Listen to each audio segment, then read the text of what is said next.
Hello dear student, this is Sonu Jha from Poonam Jha Study Circle.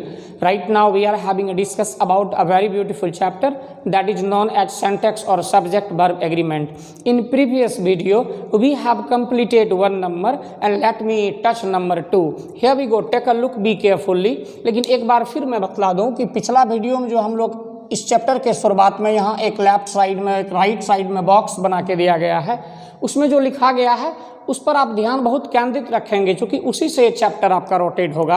तो एक number हम लोग उस दिन खत्म कर लिए, 2 नंबर की शुरुआत करते हैं। बहुत ध्यान से देखिए definite article the plus noun plus of plus noun plus verb. प्यारे बच्चों, अगर किसी भी वाक्य का बनावट इस तरह हो जैसा हम यहाँ लिखे हैं, यानी पहले उस वाक्य में नाउन हो, फिर सबसे पहले द हो, डेफिनिट आर्टिकल द, उसके बाद नाउन हो, फिर ऑफ हो, फिर नाउन हो, तो वर्ब जो लाएंगे वो पहले वाले नाउन के अनुसार लाएंगे। हाँ, वर्ब जो लाएंगे वो पहले वाले नाउन के अनुसार लाएंगे। हो सकता है बहुत बच्चे के दिमाग में ये नहीं रहे तो हम इसको रूल में लिख देते हैं। बहुत ध्यान से देखिए, रूल में लिख रहे हैं the verb comes according to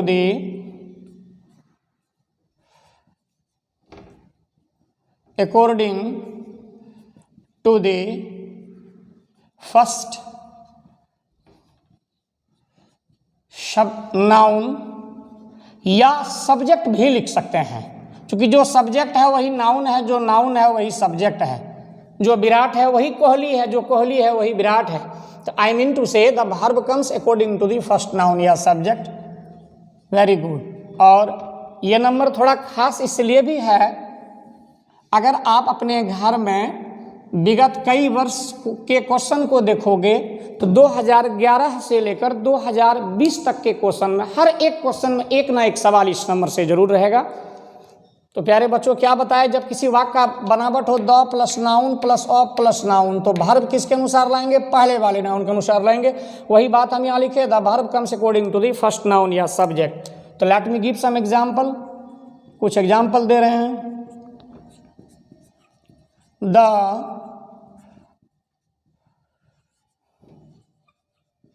students of this institute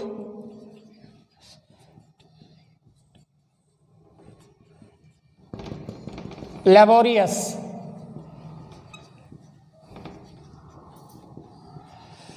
the student of this institute laborious। प्यारे बच्चों, आपको 2 ऑप्शन दिया गया, इज और आर। हालांकि इंटर काउंसिल में अब 4 देता है, आगे भी देंगे अभी हम। तो एक बार मैच करके देखो हम लोग सूत्र के अनुरूप सही जा रहे हैं या नहीं। द, तो फिर देखिए द नाउन, स्टूडेंट्स हो गया नाउन, फिर ऑफ, तो फिर ऑफ, फिर नाउन, तो दिस इंस्टीट्यूट हो गया नाउन। तो नियम क्या कहता है? वर्ब किसके अनुसार चाहिए?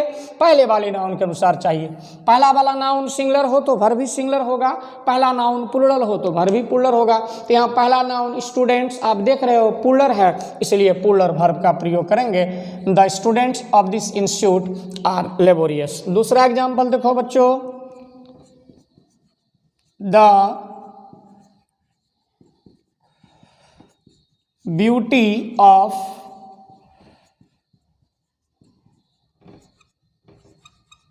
कश्मीर रिमार्केबल।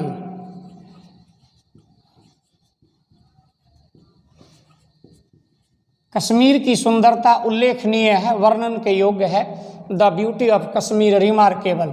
मान लो इसमें भी हम आपको 2 ऑप्शन इज और आर दे रहे हैं। सबसे पहला धर्म है ऑन बीइंग स्टूडेंट, आप क्या करो, सबसे पहले रूल को मैच करो। द हो गया नाउन, ब्यूटी नाउन, फिर ऑफ नाउन, फिर उसके बाद नाउन कश्मीर नाउन। तो the plus noun plus of plus noun. Verb किसके अनुसार चाहिए? पहले वाले नाउन के अनुसार चाहिए। तो आप बहुत ध्यान से देख रहे हो, पहला वाला नाउन ब्यूटी सुंदरता, ये एब्स्ट्रैक्ट नाउन है और फर्स्ट क्लास में बतलाए material noun abstract noun uncountable series में आता है, अनकाउंटेबल सेंस में आता है, इसलिए इसके साथ सिंगुलर वर्ब का प्रयोग करते हैं। बहुधा दुनिया में जो भी अनकाउंटेबल चीज़ हो वह सिंगुलर वर्ब लेता है। चूँकि सुंदरता को हम लोग नाप तोल गिन नहीं सकते हैं, इसलिए the beauty of Kashmir is remarkable. प्यारे बच्चों, अब हम आपको 2018, 19 और 15 इंटरमीडिएट का क्वेश्चन दे रहे हैं, यहाँ लिख रहे हैं, आप घर में देख लेना। देखिए, द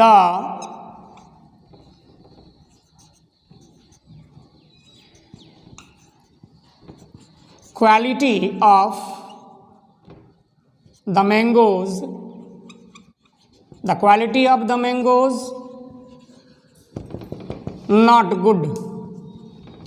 2015 का सवाल है, ये इंटरमीडिएट में पूछा गया। The quality of the mangoes not good. अब इजार ही कितना लोगे भाई, ये वाज वेयर आपको दिया गया। तो आप सबसे पहले आपका क्या कर्तव्य है कि आप मैच करो रूल को। The definite article the noun, quality noun, of फिर नाउन द मैंगोज नाउन। तो हमें वर्ब किसके अनुसार चाहिए, फर्स्ट नाउन के अनुसार। फर्स्ट नाउन हमारा क्वालिटी, यहाँ सिंगुलर गुण, इसको नाप तोल गिन नहीं सकते हैं। अनकाउंटेबल सेंस में अनकाउंटेबल नाउन हमेशा सिंगुलर होता है, सिंगुलर वर्ब का प्रयोग करेंगे। वो आज दे दिए।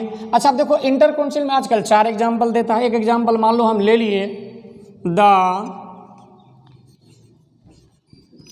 Price of. इंटर के क्वेश्चन में दोबारा मैंगोज ही लिखा हुआ, हम यहाँ सीमेंट कर देते हैं। The price of cement gone up, gone up. अब चलो हम आपको 4 एग्जाम्पल देते हैं। As, are, has, have.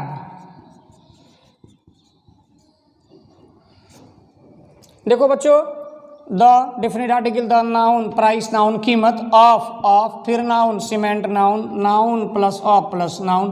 First noun के अनुसार हमें वर्ब चाहिए, तो फर्स्ट नाउन प्राइस, कीमत, अनकाउंटेबल नाउन सिंगुलर, इसके साथ सिंगुलर वर्ब चाहिए। तो अब यहाँ देखो, ये आर पुलर है, ये खत्म हो गया, ये हैव पुलर है, खत्म हो गया। वास्तविकता में आपको 2 ही ऑप्शन मिला हुआ है। अब चूंकि ये देख रहे हैं हम कि यहाँ इज भी सिंगुलर है और हैज भी सिंगुलर है, तो अब ऐसी स्थिति में हम किसको भरें। तो जब सेंटेंस को ध्यान से देखते हो तो यहाँ आपको V3 नजर आता है, gone. Is, am, are, was, were के साथ एक्टिव वॉइस में V4 का प्रयोग किया जाता है, और हैज, हैव, हैड के साथ V3 का प्रयोग किया जाता है। सिंपली 10th क्लास से पहले आप इनको पढ़े होंगे। तो प्यारे बच्चों, यहाँ V3 है, इसलिए यहाँ उत्तर होगा हैज। चलिए, the price of cement has gone up. ये 4 एग्जाम्पल हम लोग देखे। सही मायने में इंटर वाली बात यहाँ खत्म हो जाती है, लेकिन हम संतुष्ट नहीं होते। हम 2 एग्जाम्पल और आपको देते हैं, क्योंकि आप इसको और बेहतर कर सको। हम 2 एग्जाम्पल आपको और देते हैं।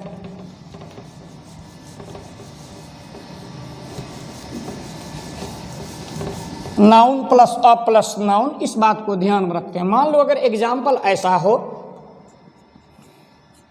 The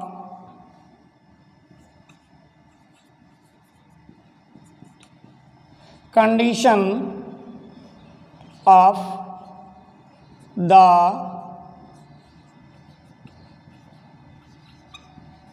farmers, the condition of the farmers of India,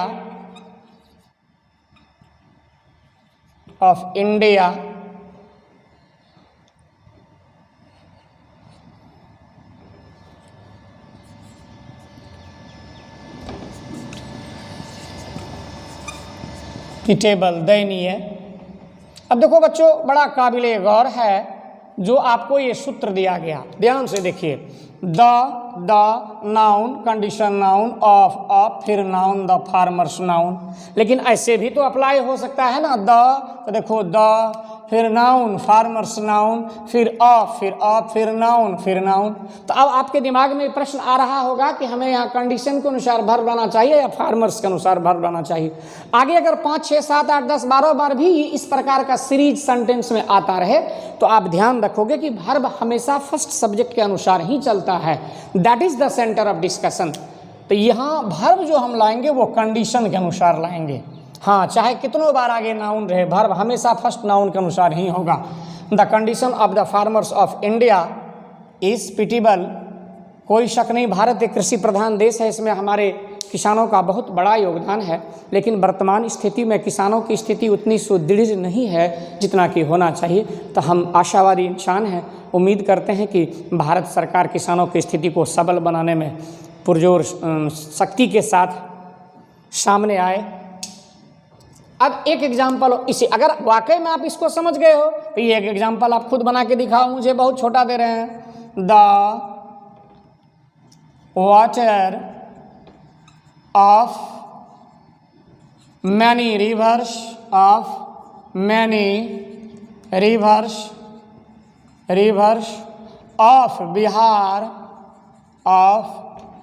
Bihar tainted,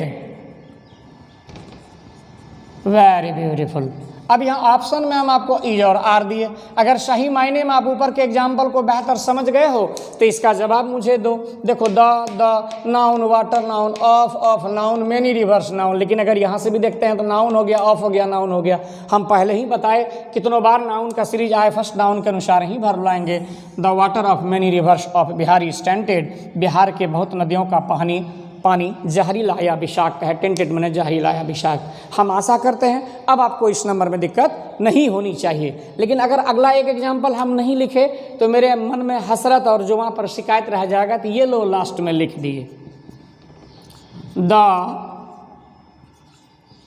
book of Ram and the pen of Mohan new. प्यारे बच्चों, अब बड़ा गौर से देखो, 3 से हम 4 नाउन वाला सीरीज को इसमें जोड़ दिए। लेकिन यहाँ बहुत ध्यान से इस बात को देखिए, द बुक ऑफ राम और द पेन ऑफ मोहन। ठीक, ये फर्स्ट सब्जेक्ट हुआ हमारा और ये सेकेंड सब्जेक्ट हमारा हुआ। यानी ये सेंटेंस का ये फर्स्ट फॉर्म हो गया, ये सेकेंड फॉर्म हो गया। दोनों ही सेंटेंस आपस में एंड से जुड़ा हुआ है। तो on being a teacher it's my duty to make you understand each and every bits of grammatical terms. तो about and I am going to make you understand after 10 or 12 numbers I will make you understand about it. When two or more than two subjects or nouns are joined by and the verb will be plural. तो यानी यहाँ पर verb हमारा the book of Ram and the pen of Sita, दोनों ही sentence and से जुड़ा हुआ है। जब कभी भी दो कर्ता या संज्ञा आपस में एंड से जुड़ा हुआ रहे तो verb plural होता है, यहाँ plural दे देंगे। और ये रहा, ये 2 नंबर आपका समाप्त हो गया। लेकिन मान लो अगर आप इंटर का एग्जाम देके ग्रेजुएशन लेवल पर कंपटीशन का एग्जाम देते हो तो उस समय इस टाइप का भी एग्जाम्पल रहता है, हम लोग कॉमन एरर्स में देखते हैं। तो ये एग्जाम्पल देखो, peoples help from all districts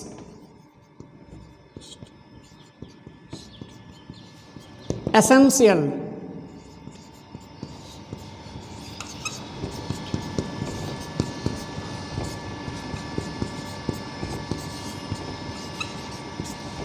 अब देखो बच्चों, peoples help from all districts essential.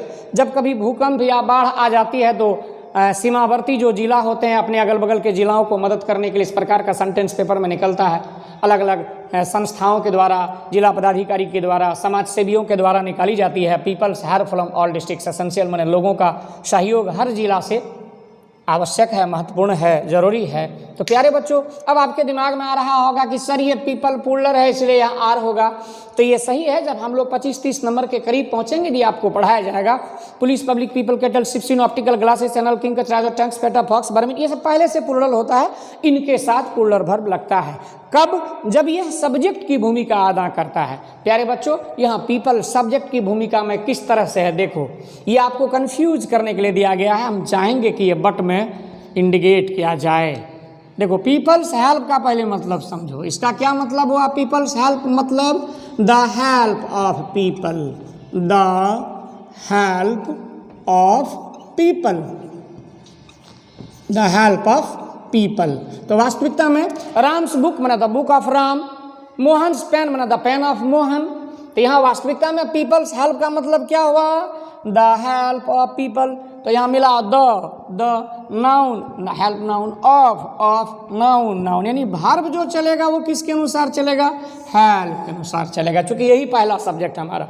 तो ये द हेल्प ऑफ पीपल, यानी पीपल्स हेल्प आपको कंफ्यूज करने के लिए दिया गया, ऑफिस्टेफियस का मत करके कि आप पीपल को सब्जेक्ट समझकर पुलर भर दें।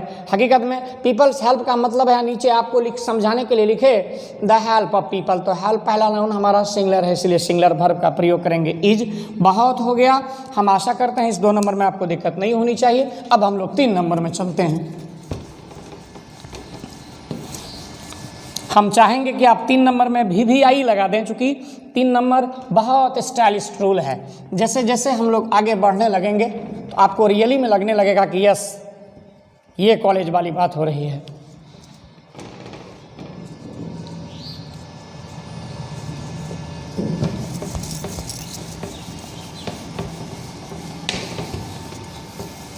जब भी आप वीडियो देखते हो तो प्यारो आप कॉपी कलम लेकर बैठिए, जहाँ जहाँ हम जो बात छायांकित करने के लिए कहते हैं आप ज़रूर कर लें, आपको बहुत मदद मिलेगा समझने में। तो 3 नंबर में हम सभी बच्चों से रिक्वेस्ट किए कि प्लीज़ बच्चों इसको VVI लिख दीजिए। अब यहाँ लिखे रिलेटिव प्रोनाउन,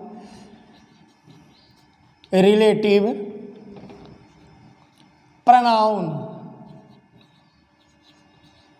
रिलेटिव प्रोनाउन का क्या मतलब हुआ, हाँ, संबंधवाचक सर्वनाम। रिलेटिव प्रोनाउन का हिंदी अर्थ हुआ संबंधवाचक सर्वनाम। पहले हम लिख देते हैं who, whom, whose,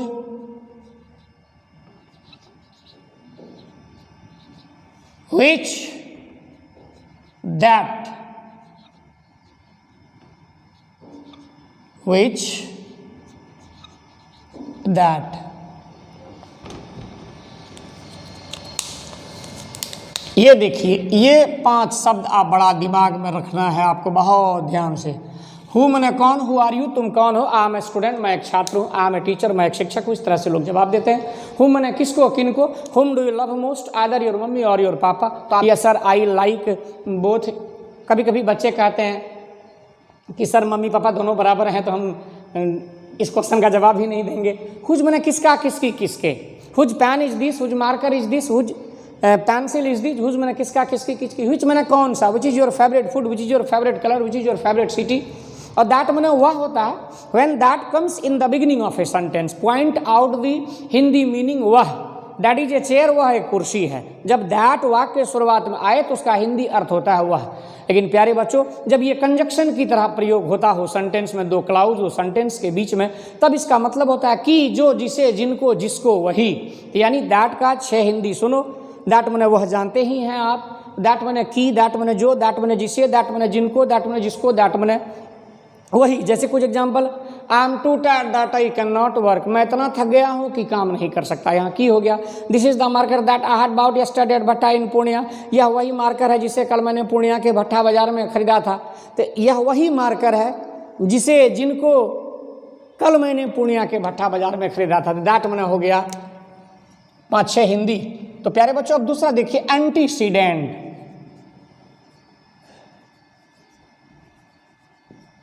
antecedent,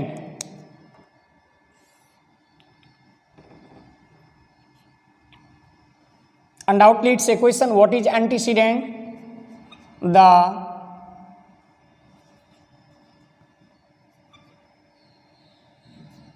subject which comes before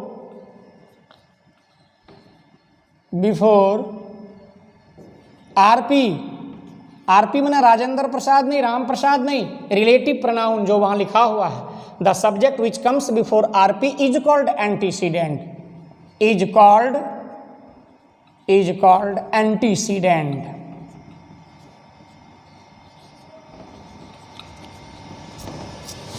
बहुत इजी लैंग्वेज में लिखे हैं कि आप जल्दी समझ सको। द सब्जेक्ट माने वैसा कर्ता, विच कम्स माने जो आता हो, बिफोर आरपी मतलब रिलेटिव प्रोनाउन के पहले, इज कॉल्ड एंटीसीडेंट, उसी को एंटीसीडेंट कहेंगे। माने ऐसा कर्ता जो रिलेटिव प्रोनाउन के पहले आए उसे हम एंटीसीडेंट कहेंगे। अब इसमें रूल क्या होगा, तो देखिए रूल,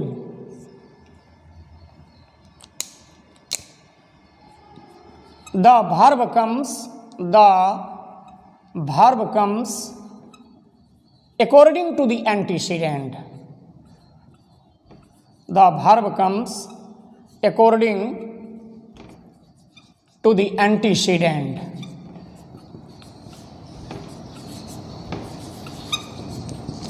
बहुत स्टाइलिश रूल है ये, इसे हम लोग प्रेसिडेंट रूल के नाम से जानते हैं। लगभग 1 से 30 नंबर तक ये किसी भी रूल को फ्लॉप कर सकता है, इसलिए इसमें VVI हम आपको लिखवाए, the verb comes according to the antecedent. और आपको अगर इतना बात मान लो समझ में नहीं आया तो एक बहुत छोटा सा रूल और हम आपको लिख कर देते हैं, बहुत ध्यान से देखें आप। Subject plus relative pronoun plus verb, जब किसी भी सेंटेंस की बनावट इस आधार से रहे तो वैसी स्थिति में वर्ब कैसे प्रयोग में लाएंगे, तो वर्ब जो हम लाएंगे वो रिलेटिव प्रोनाउन से पहले वाले सब्जेक्ट के अनुसार लाएंगे। अब एक एग्जांपल दे देते हैं, क्योंकि एग्जांपल किसी भी रूल का आईना होता है, तो let me give some example, here we go, take a look. It is you, it is you who honest, आप ही तो हैं जो ईमानदार हैं। अब मान लीजिए इसमें हम ऑप्शन दे दिए एज, आर, अब इंटरमीडिएट की तरह 3 ऑप्शन दे देते हैं, एम, वाज, बड़ा काबिल गौर है। सबसे पहला काम क्या करना है हमें, इस वाक्य में यहाँ से लेकर यहाँ तक रिलेटिव प्रोनाउन को देखना है। ध्यान से देखिए, this is the centre of discussion. तो इट इज यू, यहाँ देख रहे हो आप, हु रिलेटिव प्रोनाउन है, यहाँ ध्यान से देखिए, हु लिखा हुआ रिलेटिव प्रोनाउन कहते हैं। देखिए ये हो गया आपका रिलेटिव प्रोनाउन, पहला लाइन सत्यापित हो गया। दूसरा लाइन में क्या लिखा हुआ है, the subject which comes before RP is called antecedent, मतलब ऐसा कर्ता जो रिलेटिव प्रोनाउन के पहले आए उसे एंटीसीडेंट कहते हैं। तो ये रिलेटिव प्रोनाउन है और इसके पहले जो आएगा तो एंटीसीडेंट कहलाएगा। तो देखो भाई, पहले हम लिख देते हैं एक ठो में, ये हो गया आपका एंटीसीडेंट। अब देखो रूल में क्या लिखा हुआ, the verb comes according to the antecedent, तो वर्ब जो लाएंगे वो किसके अनुसार लाएंगे, एंटीसीडेंट के अनुसार लाएंगे। यू हमारा एंटीसीडेंट है, तो यू के अनुसार हमें क्या लाना चाहिए, आर। अब सबसे बड़ी बात है कि आप ध्यान ही रहे हो, यू के साथ इज आएगा ही नहीं, एम का प्रयोग करेंगे ही नहीं, और यू के साथ वेयर होता है, वाज खत्म। दूसरी बात, हु आपका रिलेटिव प्रोनाउन है, इनसे पहले यू एंटीसीडेंट, यू के अनुसार आर हो गया। अब दूसरा example, one of the books which bought in the market,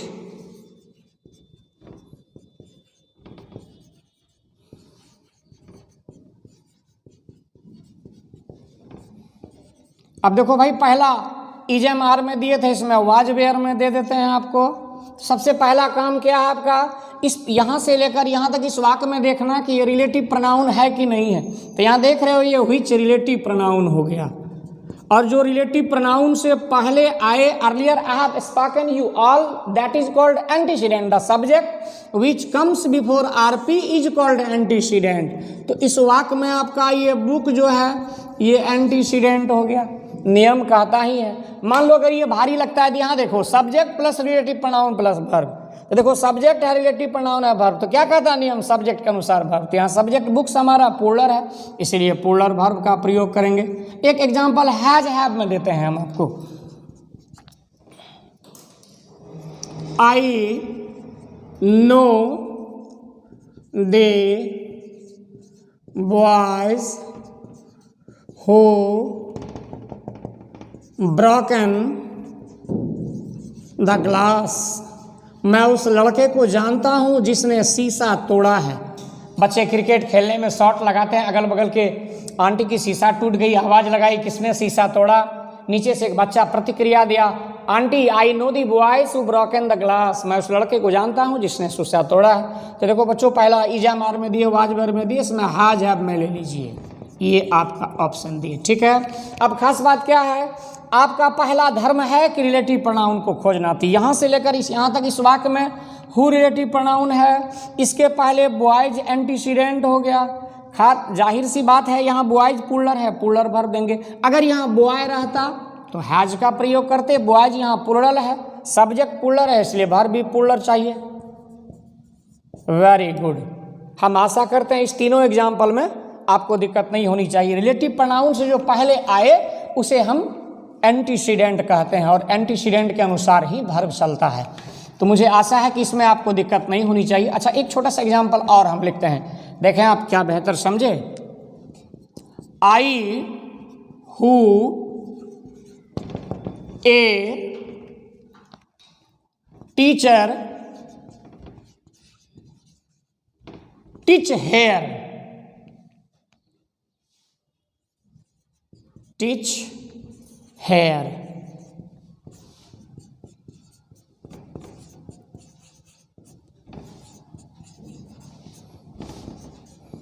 inter council में 4 एग्जाम ऑप्शन दी जाती है, हालांकि 2 तो निरर्थक ही होता है। ध्यान से देखोगे तो 2 की उपयोगिता नहीं है, सिर्फ वो ऑप्शन बनकर आता है। तो यहाँ देखो बच्चों, आई हूँ ए टीचर टीच हेयर, मैं जो एक शिक्षक हूँ यहाँ पढ़ाता हूँ। जाहिर सी बात है, हम क्या बतलाए इस 30 नंबर में, नंबर 3 में आपको समझाने की हम यत्न किए कि सबसे पहले उस सेंटेंस में हम रिलेटिव प्रोनाउन को देखेंगे। ये हु हमारा रिलेटिव प्रोनाउन है, रिलेटिव प्रोनाउन के जो पहले आए उसे एंटीसीडेंट कहते हैं। आई एंटीसीडेंट हो गया, तो आई के साथ क्या लगता है आप जानते हो, इज नहीं लगेगा, आर लगता ही नहीं है। आई के साथ वाज होता है तो आई एम होगा, तो यहाँ क्या होना चाहिए, एम। अब जाते जाते ये लास्ट एग्जाम्पल रहा इस 3 नंबर का, लास्ट एग्जाम्पल। लेकिन जब आप ग्रेजुएशन पास करने के बाद कंपटीशन का एग्जाम भरोगे तो इस प्रकार से कॉमन एरर्स दी जाती है। अच्छा, एक बना के दिखाओ मुझे। One of the issues which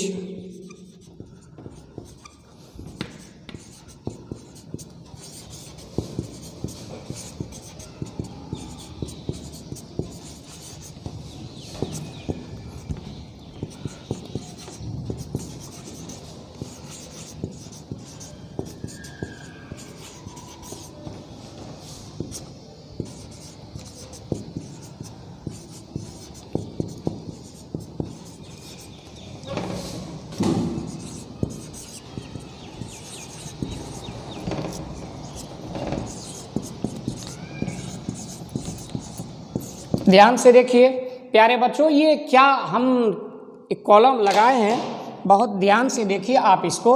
देखो, यहाँ से यहाँ तक जो सेंटेंस है ये हो गया ए, यहाँ से यहाँ तक जो हो गया ये हो गया बी, यहाँ से यहाँ तक सी, यहाँ से लेकर यहाँ तक आपका डी, और अंत में है नो एरर ए। इस प्रकार से कंपटीशन में कॉमन एरर्स दी जाती है। तो अब जो नंबर आप अभी पढ़े हो 3 नंबर में, इस सेंटेंस को बहुत ध्यान से देखो।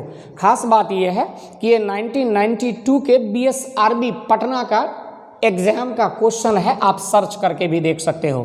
तो यहाँ से जब हम शुरुआत किए, आगे हम लोग पढ़ेंगे either of, neither of, any of, none of, one of, इन सभी के बाद नाउन पुलर होता है, वर्ब सिंगुलर होता है। तो हम क्या देख रहे हैं, इसके बाद नाउन पुलर है। लेकिन अभी जो नंबर हम लोग पढ़ रहे हैं इसके अनुरूप जब यहाँ आते हैं तो देखते हैं ये हमारा विच है रिलेटिव प्रोनाउन, और जो रिलेटिव प्रोनाउन के पहले आए उसे एंटीसीडेंट कहते हैं। तो इस वाक्य में हम यहाँ देखें उसे एंटीसीडेंट कहते हैं। इशू मने मुद्दा, संतान, उपज, यहाँ मुद्दा के इशू में एक मुद्दा, इशूज मने ढेर सारे मुद्दे, यहाँ नाउन पुलर है इसीलिए वर्ब पुलर होगा। तो अर्थात इस वाक्य का अगर आपको लगे कि यहाँ से यहाँ तक में गलती है तो कहें ए, अगर लगे यहाँ से यहाँ तक में गलती तो बी, लगे यहाँ से यहाँ तक में गलती तो सी, अगर यहाँ से यहाँ तक में गलती है आपको दिख रहा है तो डी कहिए, अगर लगे कि गलती नहीं है तो नो एरर। इस तरह से आप कंपटीशन के एग्जाम में बनाएंगे। तो प्यारे बच्चों, आप क्या देखें कि विच रिलेटिव प्रोनाउन था, इससे पहले इशूज, इशू मैंने एक मुद्दा सिंगुलर हुआ, इशूज है, यहाँ नाउन पुलर है इसीलिए हमें वर्ब पुलर चाहिए। तो यहाँ वाज नहीं बल्कि वेयर होगा। हम आशा करते हैं आज के इस दोनों नंबर में आपको दिक्कत नहीं होना चाहिए। फिर हम लोग मिलेंगे कल अगले वीडियो में। Thanks a lot.